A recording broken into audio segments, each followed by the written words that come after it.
Taliwas sa naunang pahayag ng Agriculture Department, tiniyak ng grupo ng mga egg farmer na may sapat na supply ng itlog ngayong taon. Yan ang agenda report ni Hannah T. Hindi lang pandagdag sa almusal, mahalagang sangkap ang itlog sa hapagkainan ng mga Pinoy.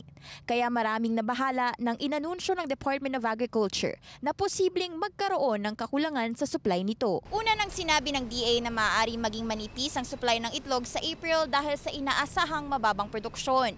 Noong nakaraang taon kasi nagkaroon ng oversupply dahilan para bumaba ang farm gate price ng itlog.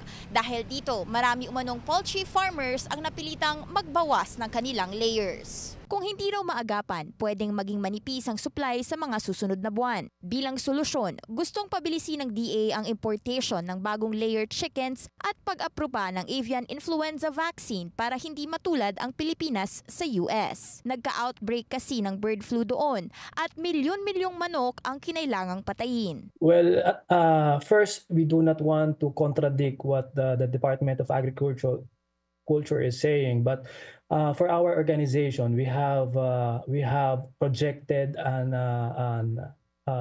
increase of supply of eggs this year compared to last year. Mula June hanggang September 2024, sinimulan na umano ng mga poultry farmer ang pag-repopulate ng kanilang mga stock para siguraduhin ang supply ngayong taon. Ngayon, normal na raw ang produksyon at patuloy ang pagbaba ng presyo ng itlog. May panawagan ang industriya sa pamahalaan, palakasin ang suporta sa mga produkto ng lokal na poultry farmers at bilisan ang pagpapatibay ng mga bakuna laban sa avian influenza. We do not have the necessary measures to address AI locally because the commercial vaccine is not yet approved and it's not yet finished with the licensing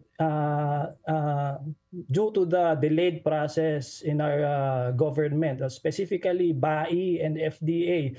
We've been processing these commercial vaccines for more than 2 years already. And until now, we do not have, it's not yet done. It's not yet available. It's not yet finished the licensing. Para naman kay Senador Win Gatchalian, hindi lang supply ang dapat bantayan. Anya, dapat unahin ng DFA ang proteksyon sa lokal na industriya at siguraduhing sapat at abot kaya ang supply ng itlog. Nirekomenda rin niya ang pagbibigay ng financial assistance sa mga poultry farmer para matulungan silang mapanatili o mapalakas ang produksyon. Mahalaga rin daw ang mahigpit na monitoring para iwasan ang hoarding at manipulasyon ng presyo. Hindi naman muna magbibigay ng komento sa issue ang opisina ni Senate Agriculture Committee Chair Cynthia Villar.